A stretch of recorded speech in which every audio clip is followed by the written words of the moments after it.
Welcome back to the channel, guys. So today I'm going to do my Nekusar, the Mind Razor deck.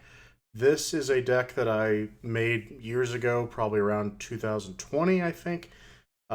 It's my favorite three-color combination of colors is Grixis, and it's the first Grixis commander that I ever made, so it has a soft spot in my heart. And this is a deck that, like, I don't ever try to reinvent the wheel, no pun intended, but, like, I don't try to reinvent really how it's played. I kind of have a good idea of how I want to play it.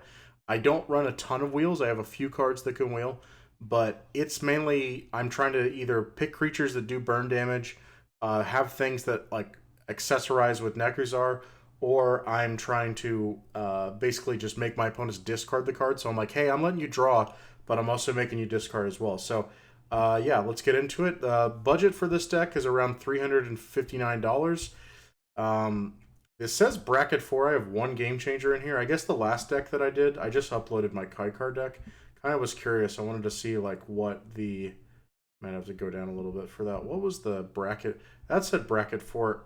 That was a budget of $441. I don't think I had a yeah, no game changers there. The game changers list, in my opinion, is almost pointless, except for because the whole thing of like asking some random person like, hey, or what bracket is your deck? Like, one, no one I don't think is really going to be honest about it, but two, it like the fact of like I have a pirate deck and it considers that bracket 4, and I'm like, that pirate deck sucks. I think it's won one game in the last like 5 years.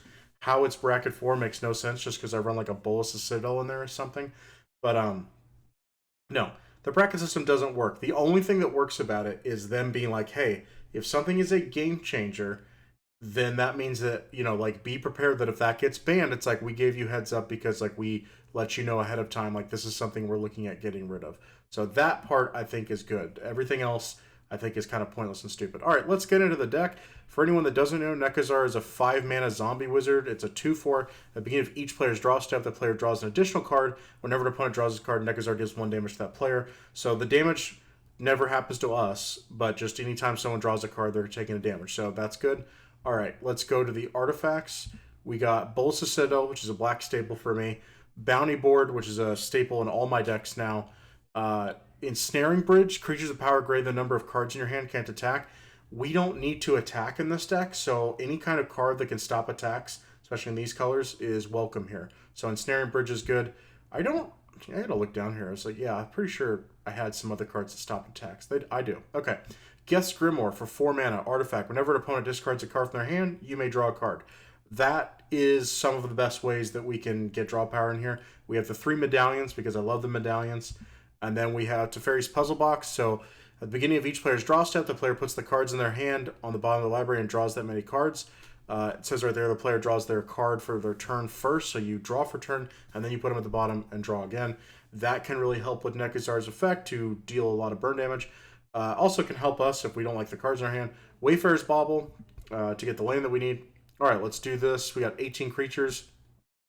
Barbed Shocker. No one that I've gone up against likes this card. Give me a second. Nobody likes seeing this card because they always like the hand that they have, and this card comes out of nowhere and it's like, hey, the hand that you had, gone, bye. It's a 4 mana 2/2 trample haste. Whenever it deals damage to a player, that player discards all the cards in their hand and then draws that many cards. So this is a way to trigger Nekusar, but it also is just kind of like I said, I like that it comes out of nowhere and just screws them up. Burglar Rat, when it enters the battlefield, each opponent discards a card. So this is part of the discard theme that we have in this deck too. Like, hey, I'm already letting you draw an additional card, but you guys are going to have to lose some stuff too. Elderfang Disciple does the same thing. Jin-Gitaxias, Core Augur. So, like, are we going to hard cast this? Probably not. Like, the game's going to be over by then. But at the beginning of your end step, draw 7 cards. Each opponent's maximum hand size is reduced by 7, which helps the discard theme. I also just Jin-Gitaxias is my favorite Praetor, so I really just like him a lot.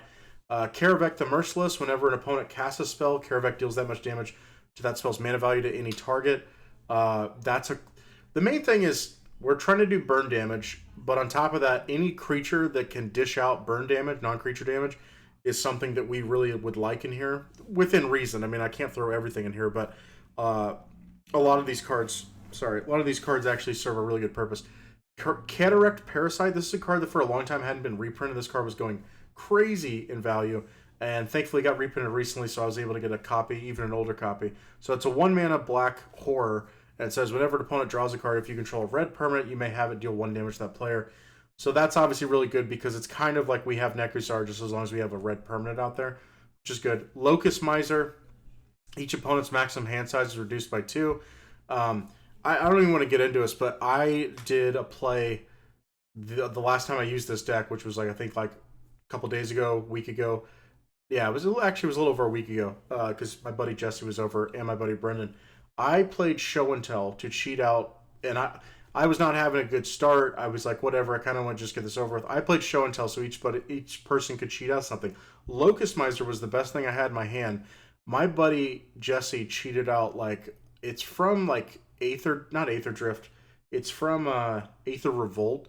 It's like a black demon that basically can like kill creatures, and whenever a creature dies, like he gets energy, and then he could bring a creature back. And I forgot. I think I had made people discard cards. I think I had done a wheel or made somebody mill or something like that. And the amount of luck that he had was ridiculous. He was basically able to. It also has a resurrect effect. It can bring a creature back. He was able to spend energy that he used to kill creatures, which including this, and then he was able to get out Shieldred and then Shieldred from someone's graveyard, and then he basically was able to just win the game right there. It was it was insane the luck that he needed. It was like I can't believe you, and like we hated him for it. Anyway, Locust Miser says each opponent's maximum hand size is reduced by 2. Magmatic Force.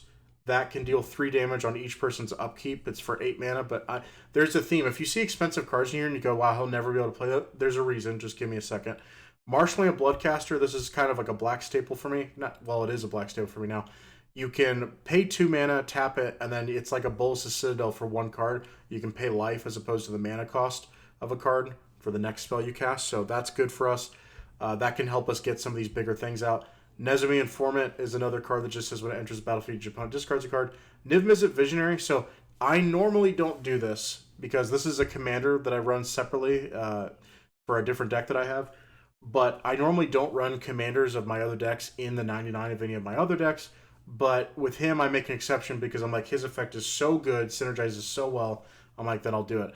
So he's a 5/5, you have no maximum hand size, and then whenever a source you control deals non-comp damage to an opponent, you draw that many cards. So with Nekusar out, we can draw even more cards and not having a maximum hand size, which is great.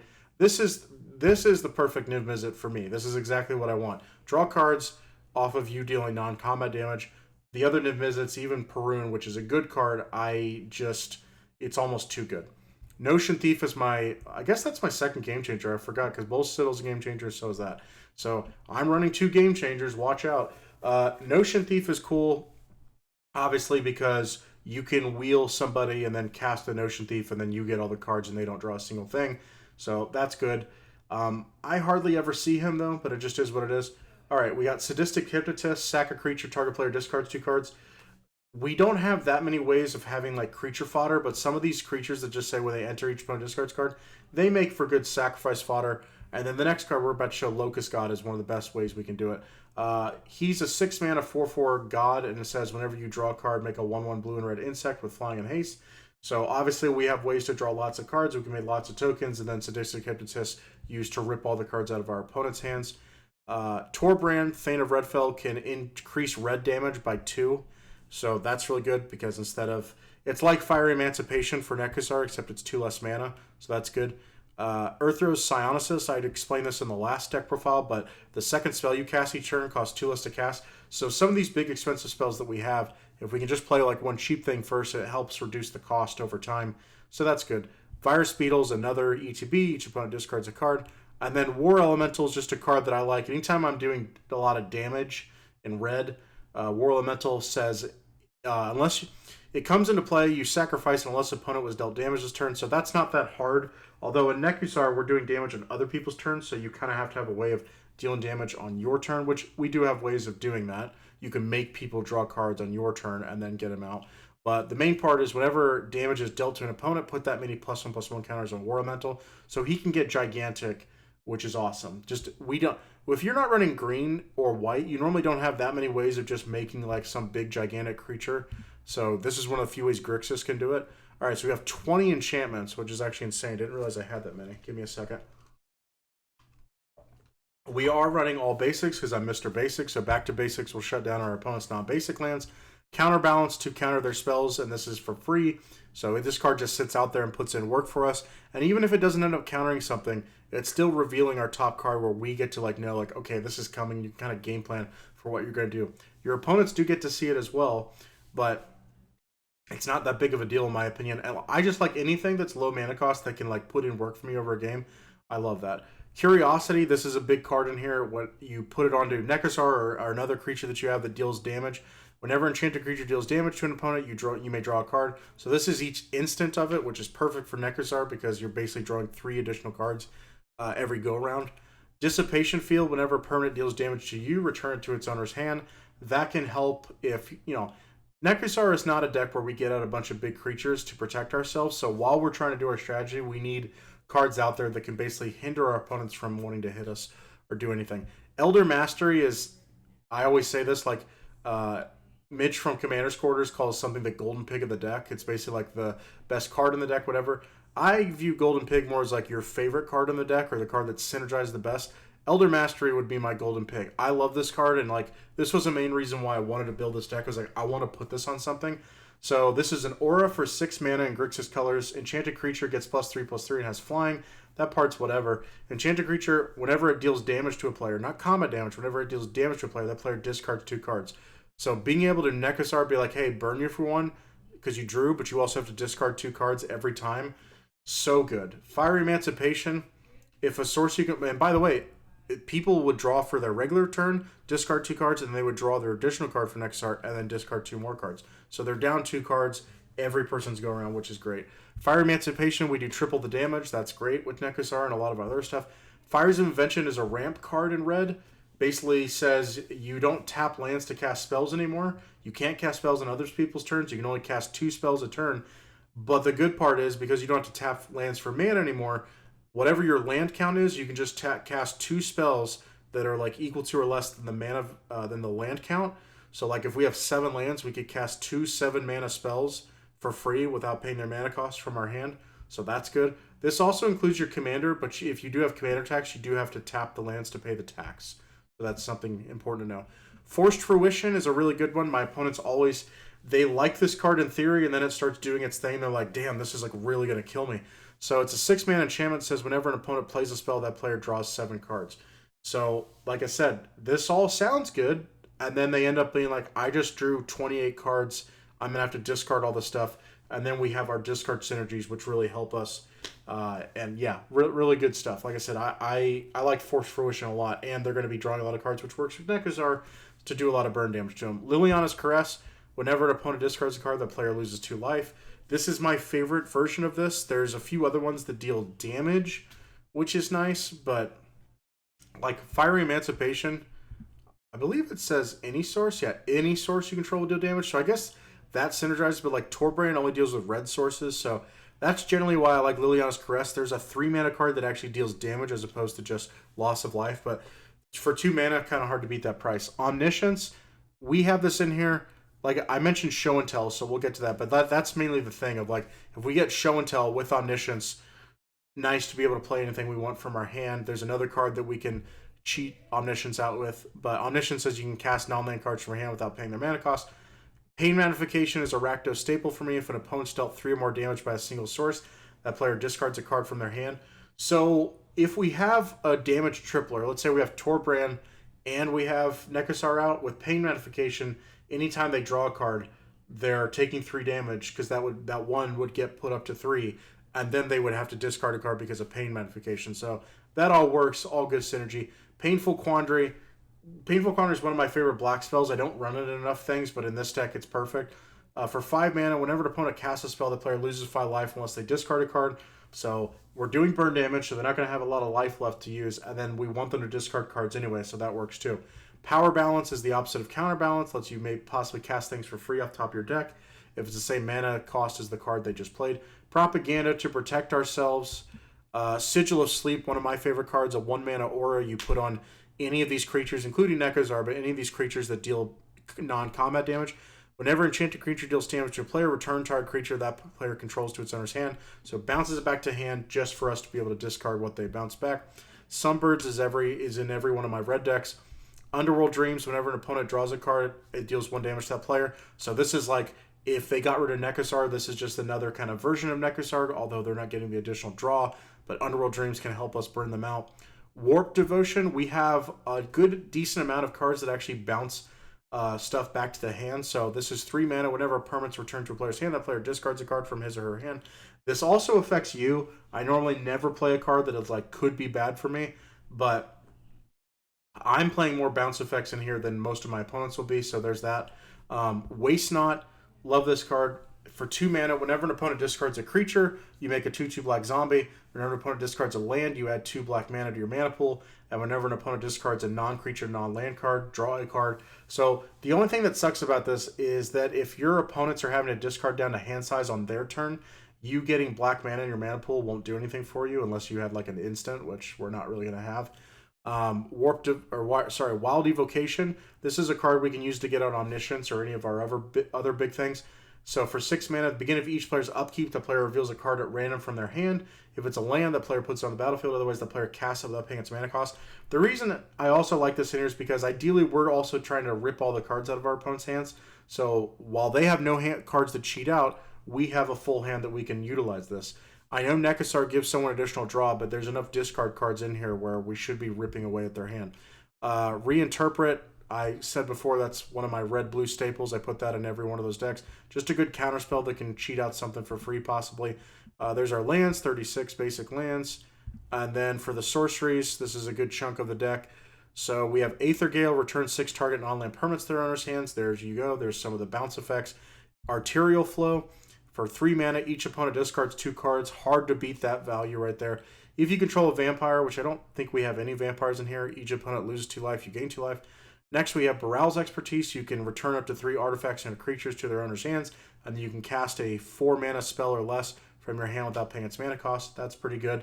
Burning Inquiry for 1 red mana. Each player draws 3 cards, then discards 3 cards at random. That's perfect for when you have Nekusar out. So you can basically be like, all right, everyone's taking 3 damage. Not me, but everyone else taking 3 damage, and then they discard 3 cards at random, which triggers our discard cards.